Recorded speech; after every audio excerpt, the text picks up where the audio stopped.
Hi, I'm Ruby Sattar. I'm Tamina Zahiri. I'm Kevin Swiber. I'm Deepa Goyal. And this is the Breaking Changes Roundtable. This week on the show, we discuss Meta's new subscription service. Has the time come for TikTok to become more transparent? Finally, we discuss Starbucks waging war against unions and how life would be with a 4-day work week. Meta CEO Mark Zuckerberg announced that the social media behemoth is launching Meta Verified, a paid subscription service on both Facebook and Instagram. Similar to Twitter Blue, users will receive a blue badge for $11.99 a month on web browsers and $14.99 a month on iOS, plus other features including impersonation protection. Subscribers will receive a number of benefits, including the verified checkmark, boosted recommendations on the Explore page and in IG Reels, prioritized visibility in other people's comments, impersonation monitoring, enhanced customer support, exclusive stickers in IG stories, and 100 free stars per month. What do you guys think? What are stars? I was just wondering that too. I have no idea what a star is. I think strategically it's very interesting that the fact that Twitter launched their paid subscription, Twitter Blue, and pretty fast Facebook has launched this subscription service. But it looks like these social media platforms really never had any other ideas of monetization besides ads. They're really running out of ideas, is what it looks like. I agree. I just remember so many people making fun of Twitter for their verified blue check mark, and now Meta following suit. I think it's really frustrating knowing creators on both platforms, on all these platforms, who struggle with bots pretending to be them or accounts pretending to be them, and Meta and Twitter not really doing anything about those bots. And in fact, they've created a reason to continue not doing anything unless you're paying a higher subscription or paying a subscription fee, when in fact these creators are bringing more people, content, and ad viewers to their platforms. I don't like this. Yeah, I'm definitely on the creator side of things as well. So I worry about folks not having the same access or same level playing field as they did before, because now there's a cost associated with your reach, right? So I'm thinking about folks who might not be able to afford that reach. And something else I read is that you need like government issued ID to be able to get that check mark. So that brings up a whole other concern for folks who might not feel comfortable sharing that information, but need that check mark for that reach for some other reason. The fact that these I'm curious what the extra impersonation protection is. Like, could they have been doing a better job protecting everyone this whole time, but they've held it back for payment? What does that really mean, impersonation protection? I think the details are still kind of foggy on that. I've seen tons of accounts, specifically on Instagram, where they slightly change the Instagram handle, or they'll pretend to be an account that's announcing a giveaway winner. And, I personally don't fall for these, but I know a bunch of people must. And as a creator, I can only imagine how frustrating it is to have a scammer pretending to be you. And then to report that account and see that Instagram, after a review, decides that they're not going to take it down. So I think in one aspect, they know people depend on it, these accounts and their audiences to make money, and they know that people are going to pay to maintain that status. I find it really interesting, something that Ruby brought up in terms of level playing field for creators on these platforms, because for the longest time, people creating content has been the key to the success of these platforms in terms of driving engagement. And now, if you're going to limit the reach based on who pays, you're essentially creating a very class-based system, and only a certain class of people, higher income, who can afford these. And these are really, really expensive subscriptions. They are no small, like, I think Meta is more expensive than Netflix. So considering Netflix at their price point still is something that people want to take for a household. And in addition to that, imagine paying social media fees, which is monthly, pretty high. This is not a price point that everybody in the world can afford, because 11 to 12 to 14, $15 is very different, and even in different parts of America it means different value, so in terms of buying power. So it really creates this environment where only the richer will have the mic, and not everybody. Yeah, and I looked up what stars are, by the way. So you give a creator a star when you really like them. So I guess this is for creators to give other creators a star. It costs $1 to buy 100 Hmm. stars. Um, so I'm curious to see how much this will be picked up. But to Deepa's point, I think there are a lot of these, wealthier creators or creators whose main source of income is from these accounts who will pay the fee, but it feels like extortion to me. I mean, $15 a month. I'm in some of the top brackets for income in the United States, and I think that's insane. And at this point, how many more monthly subscriptions can we really take on? It feels like everything is becoming a subscription, from gym memberships to using your Peloton treadmill. You can't use it without a monthly subscription, to now social media accounts. I don't know when will it stop? I think Yeah, and this. maybe I'm a little cynical, but to like Deepa's point, I'm curious about their monetization strategy here. Like it seems like an act of desperation to make more money, right?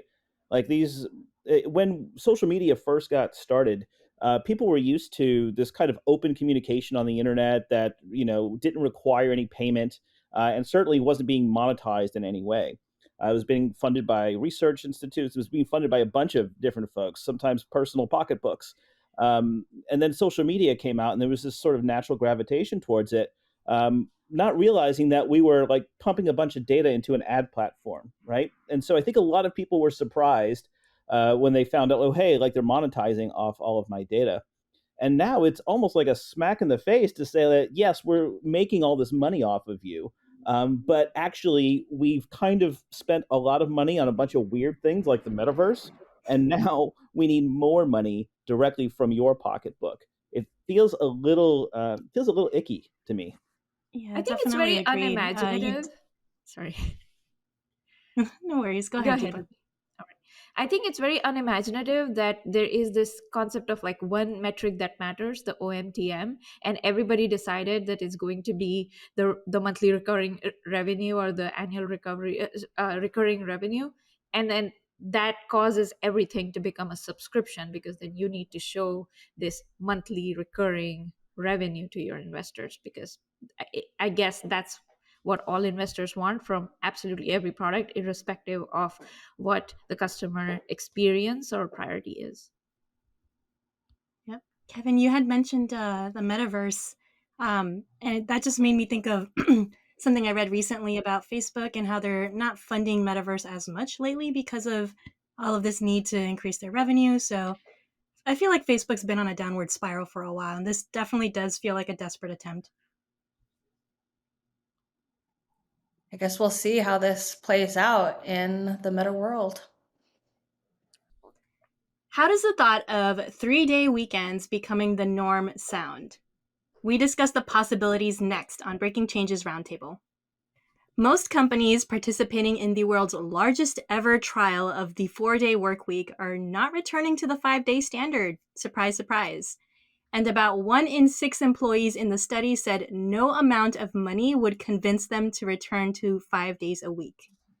The study, which involved 61 organizations and about 2,900 workers in the UK between June and December of last year, helps make the business case for the 4-day week.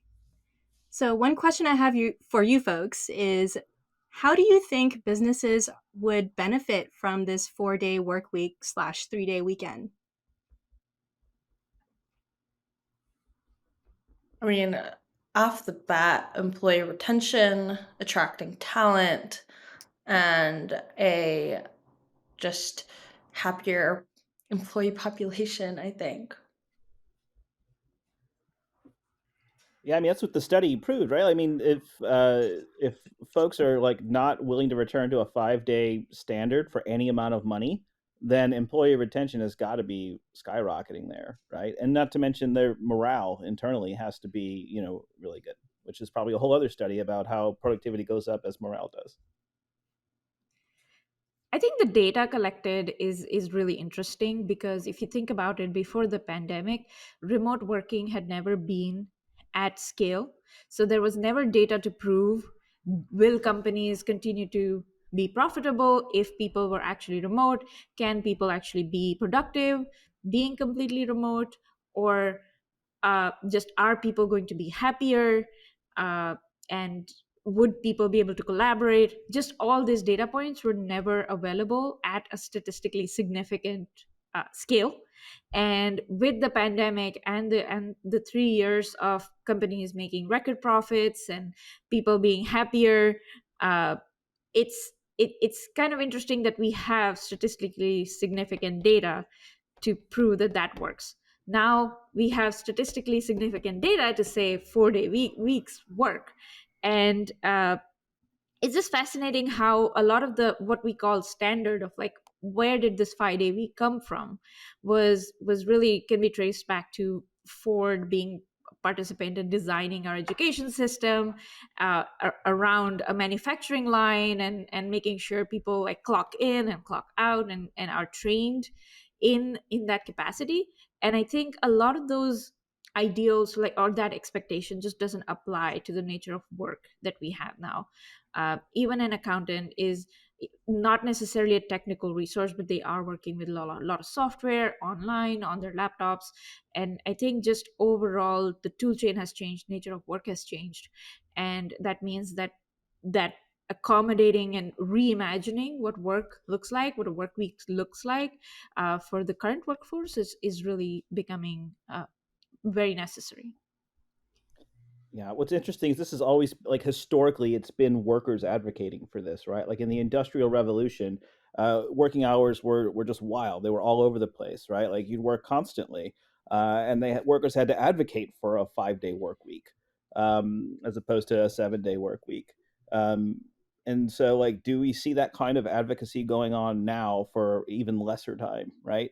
I think probably more so in salaried positions, probably more so in knowledge work, whereas hourly folks are probably not looking to reduce their time because that's how they get paid, right? But I don't think I see the same kind of rallying uh, to say, hey, we can do better on a 4-day work week as we might have seen in something like the Industrial Revolution or post-industrial revolution.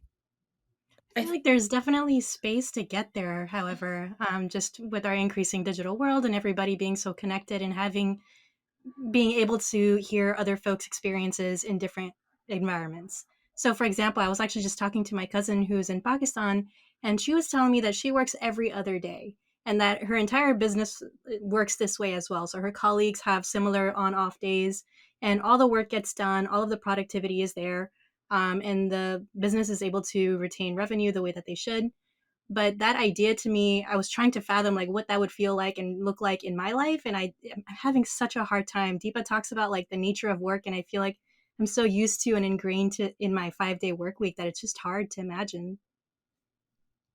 I think it's interesting too. I love the idea of an one day on, one day off. There's so many different avenues we could be taking work, but I think, and Kevin, you mentioned hourly workers. This study in the study, they were working 34 hours for the same salary. So it's definitely interesting to think about increasing an hourly worker's hourly wage for the work that they do, right? To make it equivalent to the 40. Whether or not employers would actually do this is really questionable to me. I think that part of the issue is emotionally, people, like Ruby mentioned, are attached to what's familiar. And the economy in the US, like this study is from the UK, and I'm going to speak to the US, but I guess globally this applies. The economy feels very fragile, along with, investors, board members, executives. I don't think people want to make big changes right now. And then I don't think people want to make a big stake as employees for these 4-day work weeks because I mean, let's face it, we're in a period of massive layoffs across major organizations. People just want to keep their heads down and do their work and enjoy the little free time that we have. Um, but I know Atlassian recently did a similar study. The teams who did it were happy, but Atlassian as a whole didn't adopt it across their organization. So I don't know how much data is going to help us in this case. Yeah, there's an element of internalized capitalism here too, right? Like we're like, if I work 4 days a week, am I really as productive? Am I doing like everything I should be? Like for us who have grown up in this kind of environment, like our identities are associated with how much we work, right? To a certain degree, for better or worse. And when you take that away, like how does that impact identity? Like your identity has to shift and change a little bit.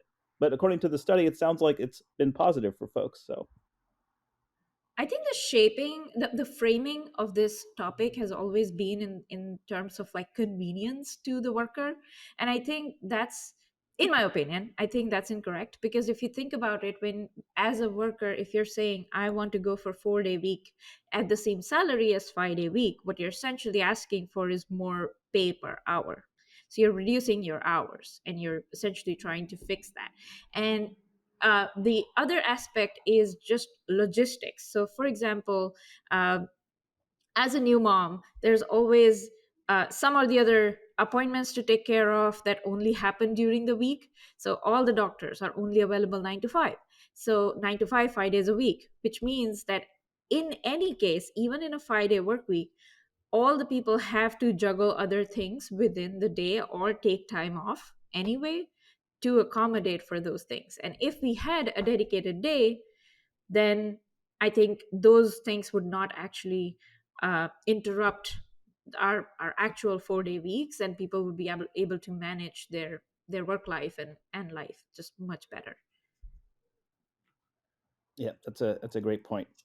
Um, so time is ticking for one social video app to provide more access to their data. Find out more next. In its attempt to be more transparent, TikTok has launched its API, providing access to researchers affiliated with nonprofit academic institutions. From TikTok, they say, we're increasing entry to our analysis API to US researchers affiliated with nonprofit tutorial establishments. Along with bringing extra transparency to content material on our platform, we're desperate to study from the findings of researchers.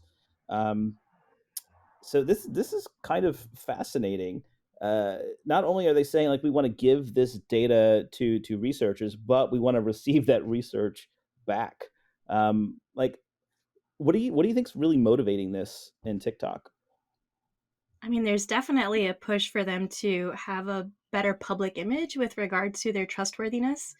I think a lot of folks have been sharing a lot of information about TikTok gathering too much data on users and then not sharing what they're using the data for or what exactly is the data that they're collecting. So I feel like this is definitely a step toward them just being a little bit more transparent. Do you think it's like a response to people saying we should ban TikTok in the US? They're like, oh, but we'll share data with the US. So how about that? I mean, my opinion is 100% this is a reaction. I don't know if this is a proactive move on their part. I know they're already banned on Texas University public Wi-Fi's because there's concerns about what kind of data they're capturing. So I think in 2021 they were banned in India, and that caused them to lose 46% of their user base at the time. Wow. Wow. And definitely a huge loss business wise. So if they were to lose their US user base, because obviously like they're Chinese, and there's a lot of politics involved in terms of the decision to ban them or not, if they were to get banned in the US, I think that would business wise be a huge loss. And I think that's not a risk they want to take, and they want to make sure that they are appeasing the right regulators by showing some footprint in the right direction. It's curious to me that they're doing it this way, by opening up their API to researchers. And I don't know, I guess maybe it's because it's China. They're just not working with these governments to see what would, push them in the other direction. This seems like a very indirect way to support them. Does this? I mean, does this have an impact on content creators? Do you think? I mean, like, are we going to get any research out of the U.S. that might help our content creators in some way, or are they completely disconnected? That's something I was curious about as well. Because when I started making like educational TikTok videos, I really wanted to know how well my videos were doing over time. And I really wanted access to an API to do that. Unfortunately, I'm not a researcher from a nonprofit organization. So I'm afraid that I won't have access to that information. I'm really curious to know when I will, because it's relevant to me. Should we start a nonprofit? And I feel like we could do it for the sake of research. The Breaking Changes Yeah, Roundtable. absolutely. I think the fact that they're asking for the research also shows, like, could be one thing. I'm totally speculating. Could be that because they are a very China-based company, they want to develop a deeper understanding of the non-China markets, and the researchers here might have a very different perspective of the same data than what they have from their lens. I think it's interesting that TikTok is being pinpointed here. I know it's because they're from China and there's this whole thing there, but social media in general just seems like something that, and what all of these social media companies are doing with our data should be something that we visit us at a regulatory level, in my opinion, especially, you know, I don't know, YouTube for kids is not for kids. And nobody is making a cry about that. Nobody is saying, what is social media doing to the kids of our generation? But people are in uproar about TikTok. I don't know. It seems like a double standard.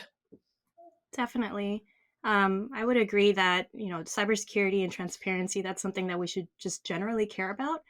And thinking about why the focus on TikTok, we've kind of all touched on the fact that it's associated with China, and we have this like cultural paranoia, even more recently, with the balloons. I'm not sure if you all had a chance to talk about that recently, but yeah, there's a lot of emphasis and focus on China these days. And I think that's definitely playing a part in this crackdown on TikTok.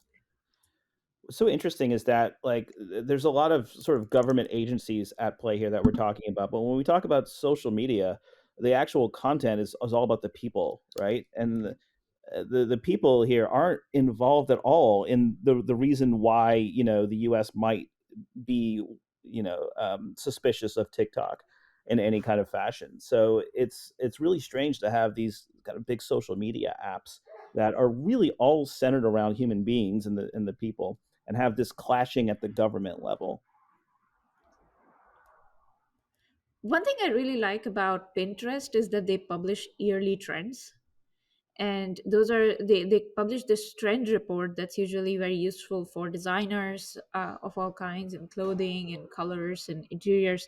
And I wish that these social media platforms like Facebook and Instagram and TikTok did something similar, and hopefully, like, if that was slightly more detailed, so that people not just had to kind of rely on this black box idea of we don't know what they do with our data, but also get some view into that data, and get some research actually from them, published every year, of like trend reports and uh, major uh, direction changes in how people are interacting with these apps.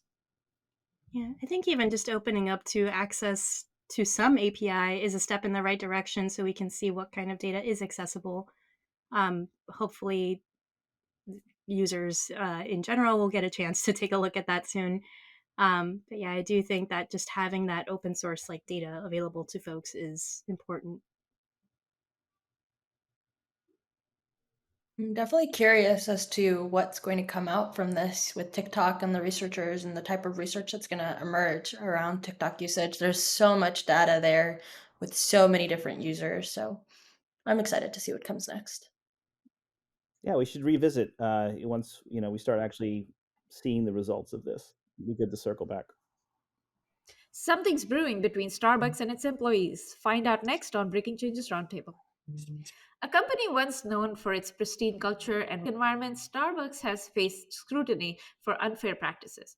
The initial charge to unionize began in 2021 when many baristas felt overworked and underappreciated following the COVID pandemic. Despite Starbucks' efforts to appease workers and prevent unionization, several locations were successful in their endeavors. What do y'all think? Something I'm wondering is like, what is this obsession with squashing folks from organizing? Like, what is Starbucks' stake in that? They don't want they would rather everyone be broken apart. The employee base is definitely stronger in vying for more, more money, more benefits, more rights as employees, but broken apart, they don't have the same weight behind them. Um, so I think, that's always been why companies are against unionization across their employees, and it's been such a hush hush term. Yeah, I think, I think companies win financially when workers don't speak to each other, right? So even the concept of wage and salary and how much you get paid is often a very hush hush thing at work, right? But not when you're in a union because your wage is negotiated, right? So like all of that becomes transparent.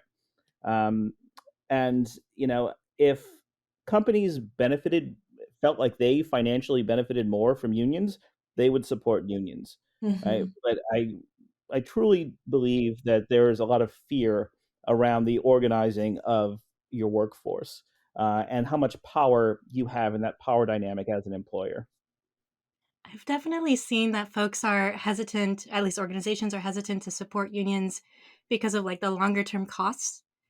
So things like higher wages for employees across the board can cost the company a lot more over time.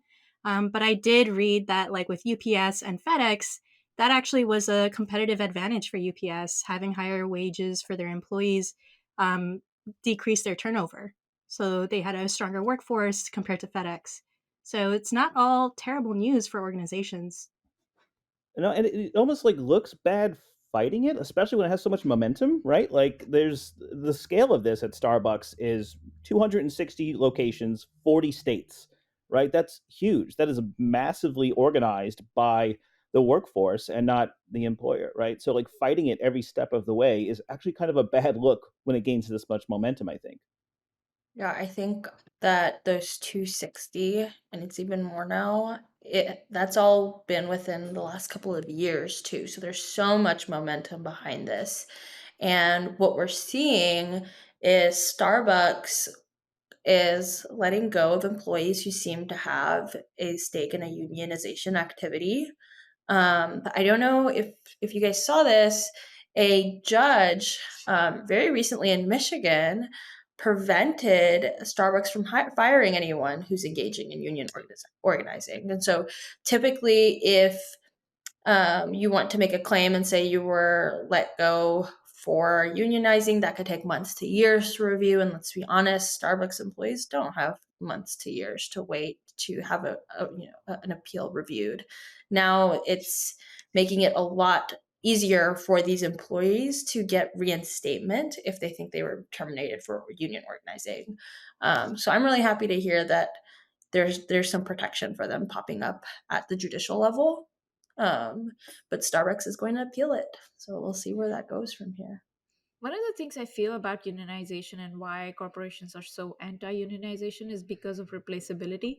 It's much easier to let go of a handful of people as and when they please and replace them versus if a whole workforce were to go on a strike or really take a strong stance on anything. So it's really a way of keeping the labor force, the workforce, weaker in their power dynamics and making sure that it's very much a one way dictatorial way of like authoritative way of deciding how much people get paid. And especially in the case of Starbucks, which is in the service industry, uh, we are very familiar with how in America we have the tipping culture.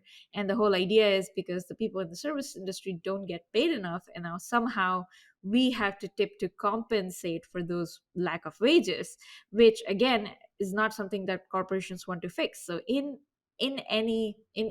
each and every scenario, they want to make sure that they get away with lower labor costs, essentially. Yeah. And I think it's just this really sad and consistent us versus them mentality that you see at organizations where people who are considered employees aren't seen as someone with a stake in the organization, um, and and just seen as very expendable people. And I'm curious to see whether or not we have a cultural shift around this, but I just don't think we will, and I think unions are really important to protecting these employees. It's interesting to me, though, there are people who are employees who are also anti-union because there's this rhetoric that unions hurt the employees, and I think there needs to be more education around that. Well, I think one of the downsides, having been in the auto workers union in a previous life, one of the downsides is that the union itself becomes this political entity that you then have to navigate as an employee, and there's room for corruption to happen there as well. But I think that doesn't negate all the benefits that you get from unionizing. Somewhat controversial is this idea of forming unions in the tech industry. What do you all think about that? One of the things that Tamina brought up was around people feeling more invested in the organization. And the whole reason that stock-based compensation was introduced was to have people who had more stake, who were more invested in the organization. And it's kind of interesting, especially in tech, which where we do have a good component of stock-based compensation. Recently, one of the biggest investors in Google wrote Sundar Pichai an email asking him to reduce the stock-based compensation at Google, saying that it was too much. So it's kind of interesting where it feels like whenever corporations do give that investment opportunity to their employees, they very quickly feel that they don't deserve it.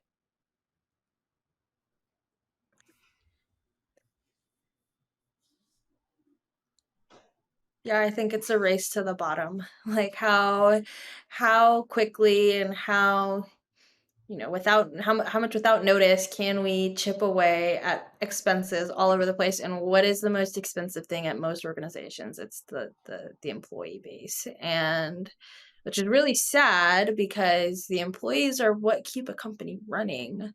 Um, and I don't know. I'm pro unionization because I'm pro having a stake at the table and negotiating your worth and coming together and not having things so hush hush behind closed doors. But I'm pro transparency above it all. Um, I don't know. Do you think tech unionization is going to become a thing? I think that's definitely a topic to consider, especially with so many things happening in the tech industry lately. We recently talked about layoffs and things like that, and feeling like we don't have control over situations around us. So I think that conversation should be on the table. And, with any, Kevin, you mentioned this not long ago, actually, in what you were just sharing. With any group of folks that are organizing, there's always this risk of corruption. So that's something to be on top of and keep in mind if these are things that folks are considering. Like, comment, and subscribe to Breaking Changes Roundtable. And until next time, cheers.